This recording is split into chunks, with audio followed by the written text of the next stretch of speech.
So will Josh Heupel and company get Tennessee to the next level? Let's find out.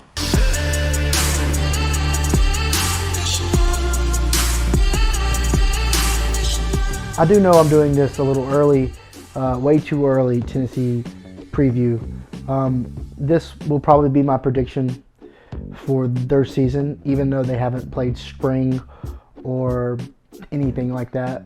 I'm just going to predict their record, and that's going to be my prediction, and it's going to be locked in no matter how I feel about them when it comes close to football season. This is going to be my prediction way too early. I'm going to be doing a few of these way too early predictions, and I'm starting out with Tennessee. So Tennessee went 7-6 last year, making it to a bowl game and losing to Purdue in that bowl game. But it was a very close game, I will say that. And with the promising new Hendon Hooker as your quarterback, it's looking pretty bright for the 2022 season. Let's look at the schedule and just see how hard their journey will be. So you start out with Ball State on September 3rd. This should be an easy win. Ball State, I don't really know a whole lot about them, but they're not on Tennessee's level. So you can go ahead and just mark that as a win for the Tennessee. So they are starting 1-0 heading into a week against Pittsburgh, which last year he lost to Pittsburgh, but they did have a very good quarterback. But Sam Pickett is gone, so you don't have to worry about him. So Pittsburgh is going to be probably, I would say, depending on their quarterback situation, this is an early prediction, but Tennessee has a returning quarterback in Hendon Hooker. Pittsburgh does not have a returning quarterback. I think that's the difference in the game. It was a close game last year, and they had Kenny Pickett. So I'm going to predict you're going to go into Pitt, it's going to be at Pitt. You're going to go into Pitt and get a win over Pitt. So you're going to be 2-0. Tennessee is going to be very loud at this point, going 2-0 into a week against Akron, and that's an easy win. So you're 3-0 going into the Florida game. Depending on how Florida performs against you in this game, that's going to determine if this game is going to be even worth watching. Because Florida is going to be down and Tennessee is going to be trending upwards. So this is a tricky game. Usually I would pick Florida in this game, but for some reason I'm going to pick Tennessee. So Tennessee, you get another win over Florida, and Tennessee fans are going to be insane. They're going to be crazy.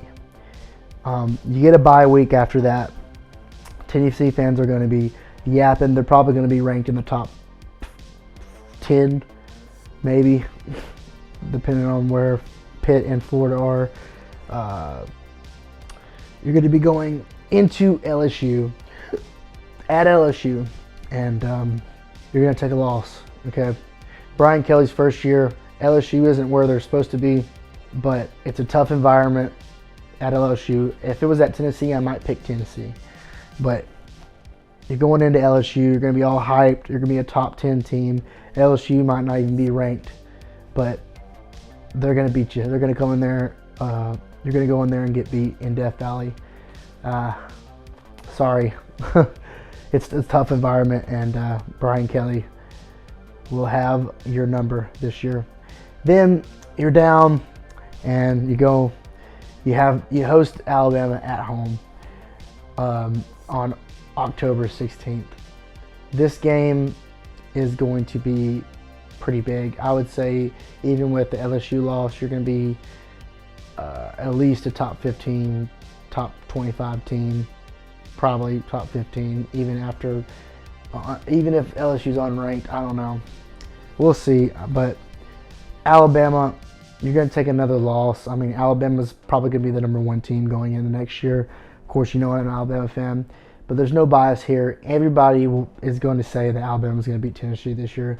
There's just no denying that at this point. So I'm going to go ahead and say Alabama will get the win. So you're 4-2, still You're still looking up. You're still having a pretty good season. You play UT Martin. That's a win. So you're going to be 5-2 heading into the game against Kentucky. Kentucky's going to be a very hard game for you. They're probably the second in the East, but you got them at home, and I'm going to say you get the win. That's very tough. That's a very tough fault game, but I think you squeak it out. You're going to go 6-2 heading into the Georgia game. The Georgia game is going to be huge, by the way. It's going to be a top 15 matchup. You're going to be in the top 15 by this point. You're 6-2, playing Georgia, at Georgia, and you're going to take a loss. It's at Georgia. Georgia's probably going to win the East, so I want to go ahead and say you lose to Georgia. Tough fault game, though. I predict it's going to be a pretty close game. Georgia's going to be down this year. Their whole, you might be able to. I think you're going to at least score 30 on Georgia because your offense is good. Georgia's defense is going to be a little down. They're still going to be elite, but I think you're going to put up some points on Georgia and keep this game real close. But Georgia's going to squeak it out at the end, unless Stetson Bennett makes a mistake, which that could very likely happen. And you could be walking into the South Carolina game 7-2. But I got you 6-3 going into the South Carolina game at South Carolina. Wait, no. You're playing Missouri. I'm sorry. You're hosting Missouri. I'm sorry. And I think you're going to win that one. So that's going to be 7. You're going to be 7-3 heading into the South Carolina game. I think you're going to take a loss at South Carolina. It's a tough environment. I just think this is a sleeper game, and I think you're going to get tripped up by South Carolina. So that's going to leave you 7-4 going into the last game against Vanderbilt, and you're going to beat Vanderbilt easy. So that's going to be 8-4. That's a really great improvement. 8-4. You're on the right path. You get a bowl game. You're not making the SEC championship game, but 8-4, solid season, and that's my prediction. But thank you guys for watching, and please subscribe if you like this. If you're a Tennessee fan, please hit the like button. Please hit the subscribe button, and catch you guys later. Thank you guys for watching.